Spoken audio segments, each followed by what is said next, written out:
It was good having a Friday game and then having Saturday off. Was able to kick my feet up and watch film and watch college football the whole day, so that was nice. And then have Sunday, and then we have Mondays off physically. So today was our first practice day, so it was nice to have a few days of rest. Well, we all needed it for sure. What do you see on film from Purdue? Purdue is a good football team. They're a veteran group. They're experienced. I'm sure you guys know that by now. When you look at the depth chart and the scout report, they have juniors and seniors all over the field on defense. They're very sound. They're physical. They've had a lot of experience. That's the main thing that I see on film. They run different coverages. They have some good length. They're starting. One of their corners is 6'3", and then they have some good size in the back end at DB and at nickel. So they seem like they do a good job athletically, but they're very sound and they're very experienced. So that's what I see on film. Casey, I kind of have a little bit of a different question. You said you had some time to watch some football, so I don't know if you got a chance to see some of the sack calls in the NFL this weekend. You're a quarterback, and you've taken some big hits. Yeah. So I'm curious what your kind of opinion on those calls are. Yeah. I wish that I had the Tom Brady rule when we played against Rutgers on Friday. That would have been nice. Probably would have had some unsportsmanlike conduct and roughing the passers against Rutgers, but I don't know that they hit on Tom Brady. I don't know if it was roughing the passer, but as a quarterback, you'll take the flag, of course. I didn't watch any NFL games because we do some things up here on Sundays, but I got to watch a lot of college football on Saturday, so I didn't watch any NFL games yesterday. But last night I got to watch the Chiefs play the Raiders, so I watched a little bit of that, and that was really it. I watched college football on Saturday, but not any NFL on Sunday. So. How did you process the Texas football game? Like, how does that even work for you? Yeah, I mean, it's great. I mean, I knew that I don't know if Texas was favored or not.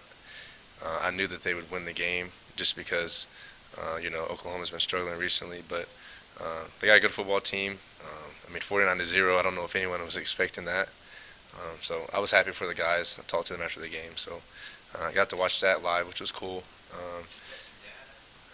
No, I watched it, and then like I said, I called the guys and congratulated them, and they were happy. So that was really it. But I don't know. That was the first shutout in the history of the rivalry in a long time. I think I saw a stat. The last 10 years or so has been like one possession games, and that was 49-0. So I was just stunned. It was a crazy game for sure, but happy for him.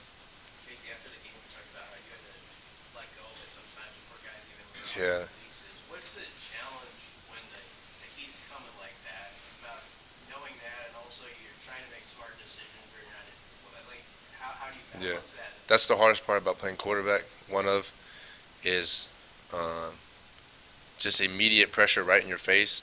I mean, you can imagine these guys are well over 6 foot, and they're anywhere from 250 to 330 pounds, and they're in your face, and you're having to make reads down the field, still being able to see your receivers, still being able to read the coverages.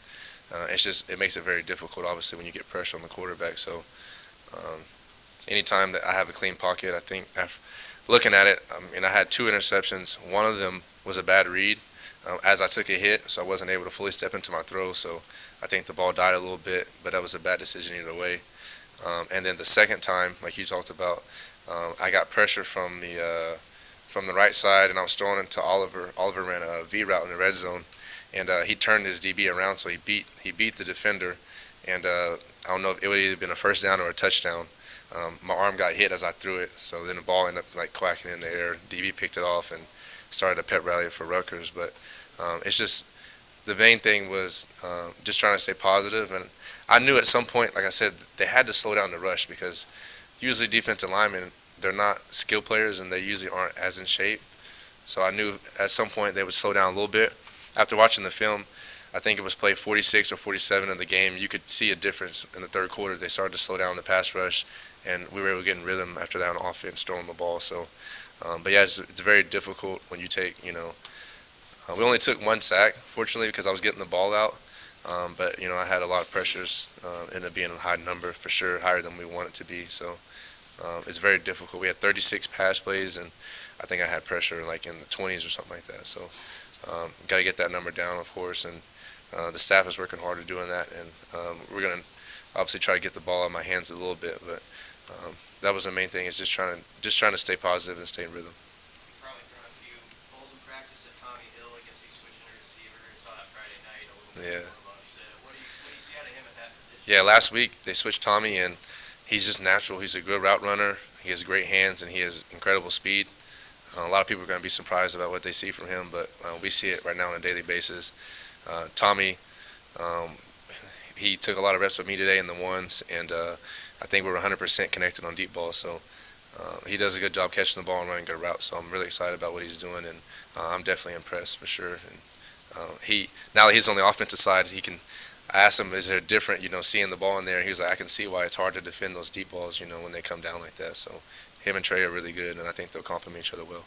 It's the second game in a row you've hit Trey for a big touchdown late. I mean, that was a game-changing play. So what do you guys think is so good about your connection just in the fourth quarter? I mean, those 2 games in a row you had game-changing plays. Yeah, I mean, we just try to make plays when our number's called, and like I said, Trey works hard.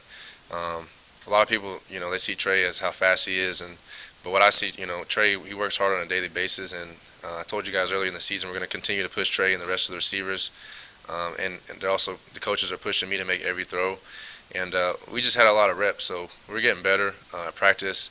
Our timing is better, our chemistry is getting better. Trey does a good job.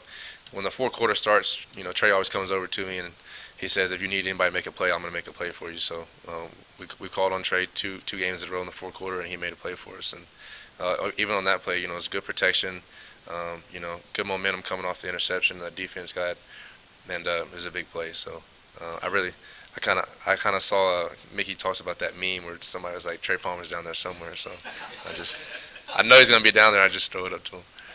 How big of a deal is momentum? You guys won 2 in a row, first time around here in Big Ten in 4 years. Yeah.